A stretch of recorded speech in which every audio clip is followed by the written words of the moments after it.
Praise the Lord. கர்த்தருடைய பிள்ளைகளே, இந்த காலை வேளையிலே நான் உங்களை சந்திப்பதிலே மற்றற்ற மகிழ்ச்சி அடைகிறேன். கர்த்தர் தாமே ஒவ்வொரு நாளும் உங்களோடு கூட சம்பாஷிக்கும்படியான கிருபைகளை எனக்கு கொடுத்திருக்கபடினால் அவருக்கு நான் நன்றி செலுத்துகிறேன். இன்றைய வேத வசனம் மத்தேயின் புஸ்தகம் 6ஆம் அதிகாரம் 26ஆம் வசனத்திலிருந்து நாம் வாசிப்போம். ஆகாயத்து பறவைகளை கவனித்து பாருங்கள், அவைகள் விதைக்கிறதும் இல்லை, அறுக்கிறதும் இல்லை, களஞ்சியங்களை சேர்த்து வைக்கிறதும் இல்லை.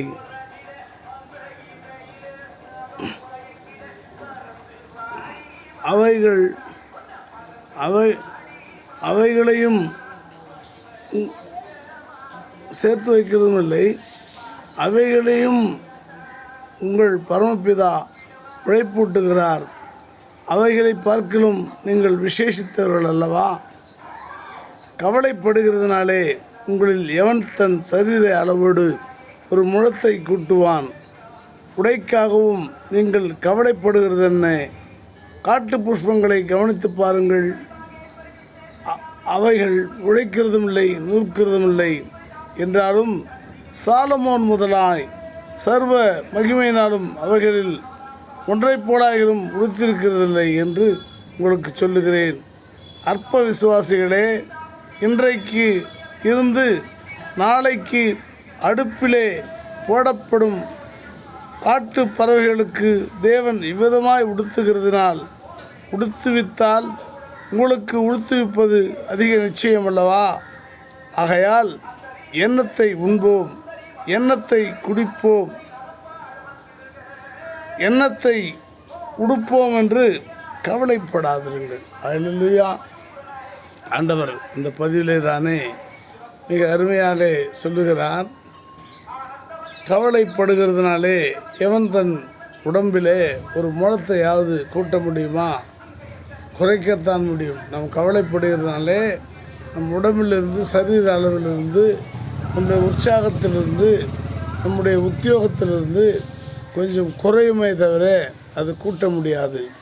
ஆகையினாலே எதை குறித்தும் கவலைப்படாதிருங்கள். நீங்கள் காட்டு புஷ்பங்களை கவனித்து பாருங்கள், அவைகள் உழைக்கிறதும் இல்லை, நூற்கிறதும் இல்லை. ஆகாயத்து பறவைகளை கவனித்து பாருங்கள், அவைகளும் போய் இங்கே வேலை செய்து பிழைத்து அந்த வேலையை கொண்டு வந்து சம்பாத்தியத்தை கொண்டு வந்து சாப்பிடுவதும் இல்லை. காலை பொழுது விடிந்தால்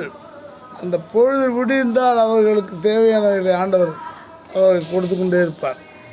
ஒருவர் சோறு வைப்பார், ஒருவர் ஏதோ பொருட்களை வைத்து அவர்களை விசேஷத்தனமாய் கவனித்துக் கொள்வார். அதுபோல நீங்கள் எதை குறித்தும் கவலைப்படாதிருங்கள். கவலைப்படுறதுனாலே ஒரு மனுஷன் தன் உடம்பில் ஒரு முழத்தை கூட்டவும் முடியாது, குறைக்க முடியாது. ஒரு விஷயம் வந்துருச்சுன்னா அந்த விஷயத்தில் நாம் கவலைப்பட்டு ஒன்றும் ஆக போகிறதில்லை. அதனாலே அது மேற்கொள்ள நீங்கள் எத்தனையுங்கள், திராணியுங்கள். கர்த்தர் உங்களை ஆசீர்வதிப்பார். கர்த்தர் உண்மையானவர், கர்த்தர் மெய்யானவர். அவரை வேண்டிக் கொண்டது ஒன்றும் நடக்காது போனதில்லை.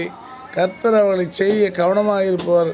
ஆகையினாலே கர்த்தரை வேண்டிக் கொள்ளுங்கள். நீங்கள் கர்த்தருடைய பிள்ளைகளாக இருப்பீர்கள் என்று சொன்னாலும், கர்த்தருடைய பிள்ளைகளாக இல்லாவிட்டாலும் எல்லோருமே தேவனுடைய பிள்ளைகள் தான். உங்களுக்கு அது தெரிய வருகிற நாட்கள் மிக குறைவாக இருக்கிறது. சீக்கிரத்தில் அனைவருமே கர்த்தருடைய பிள்ளையாய் மாறிவிடுவீர்கள். அந்த நாளிலே கர்த்தரை நீங்கள் நம்புவீர்கள் என்று சொன்னால் உங்களுக்காக கர்த்தர் விசேஷித்த அற்புதங்களையும் அடையாளங்களையும் செய்ய வல்லவராக இருக்கிறார். என் வாழ்க்கையிலும் கர்த்தர் ஒவ்வொரு நாளுமே என்னை நிறுத்தி கொண்டு வருகிறார். நாம் ஜெபித்து பிடிப்போம். அன்பின் பரலோக பிதாவே, ஏசப்பாவின் நாமத்திலே மண்டைக்கு வருகிறோம் ஐயா.